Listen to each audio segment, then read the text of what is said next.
Breaking news from Occupy Wall Street and from Ryan Devereaux of Democracy Now!, who reported for us earlier in the week.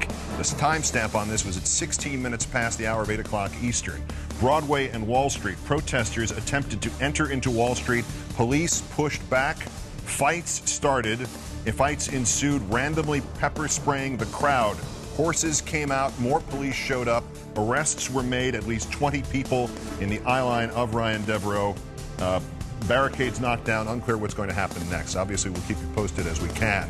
The first official statement has come in from the protesters. If you'll permit me, it reads like a special comment, so I'll read it as one. Congressman Slaughter believes there's a chance to get his vote on Citizens United retroactively recused. That would be Justice Thomas. Does the constitutional expert Jonathan Turley believe that? And it's hard to believe that on the day Sarah Palin says she's not running for president, thank God, thank Allah, thank Jesus, thank Vishnu, thank whoever you got, the most sexist thing ever said about Sarah Palin would be said by her own boss. Worst persons ahead on Countdown and the latest from whatever is happening at Wall Street and Broadway. Stand by.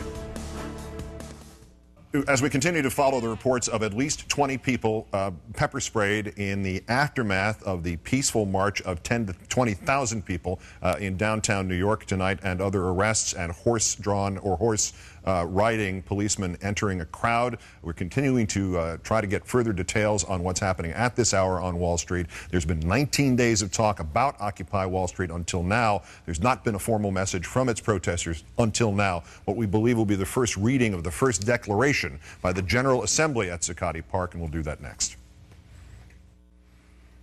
Anjali Mullaney, a reporter of the New York Daily News, has tweeted at this hour that police are indeed pepper spraying and arresting Occupy Wall Street protesters on Wall Street. Additionally, I can see protesters in kettled area on Wall and Broadway doing jazz hands in air. Additionally, we had told you earlier from Ryan Devereaux of Democracy Now!, who was on the program earlier in the week, that he reports from Broadway and Wall Street. Protesters attempted to enter the Wall Street area after the basically 12-block march from Foley Square back to Zuccotti Park via City Hall. That police pushed back. Fights ensued, random pepper spraying into that crowd that tried to occupy Wall Street, literally to get onto Wall Street.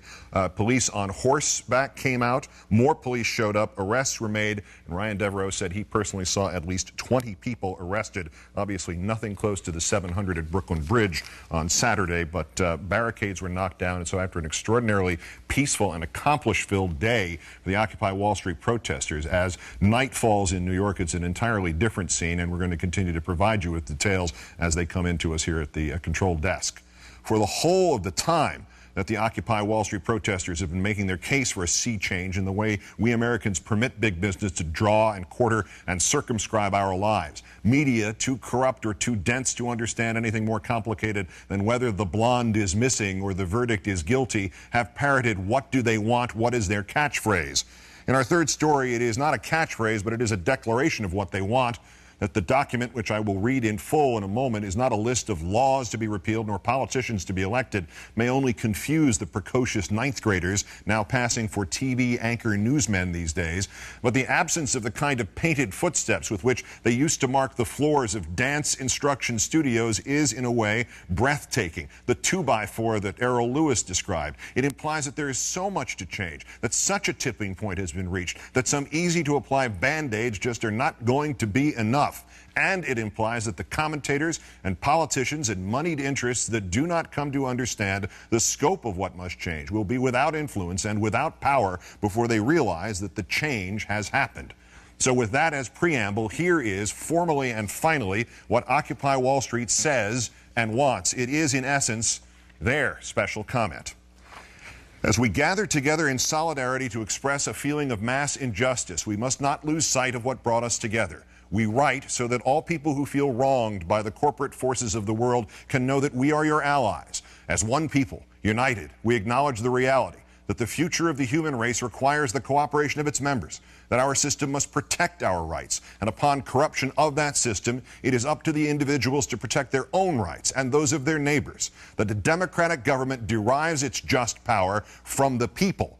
But corporations do not seek consent to extract wealth from the people and the earth, and that no true democracy is attainable when the process is determined by economic power. We come to you at a time when corporations, which place profit over people, self-interest over justice, and oppression over equality, run our governments. We have peaceably assembled here, as is our right, to let these facts be known.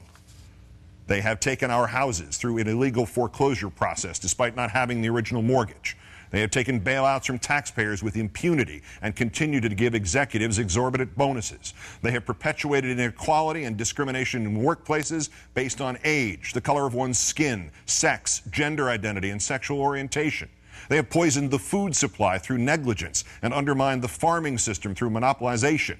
They have profited off the torture, confinement, and cruel treatment of countless animals and actively hide these practices. They have continuously sought to strip employees of the right to negotiate for better pay and safer working conditions. They have held students hostage with tens of thousands of dollars of debt on education, which is itself a human right. They have consistently outsourced labor and used that outsourcing as leverage to cut workers' health care and pay.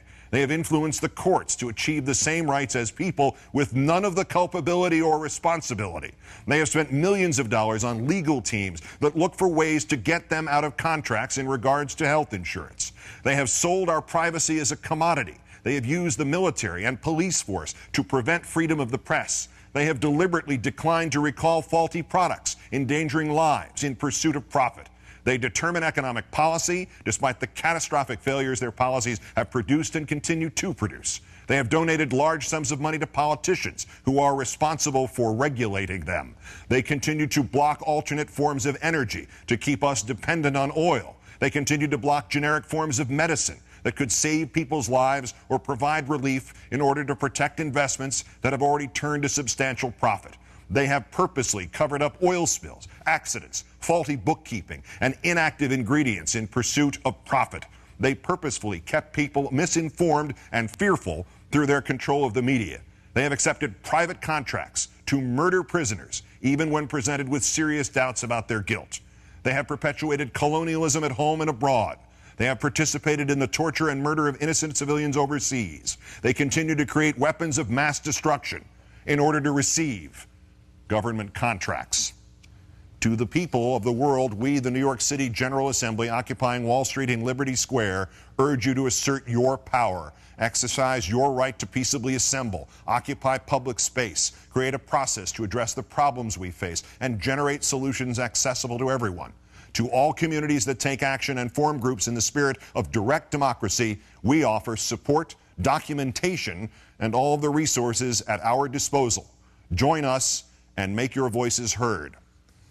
The statement issued from Zuccotti Park by the General Assembly at Occupy Wall Street. We'll continue to update you on the events and the violence that ensued this evening.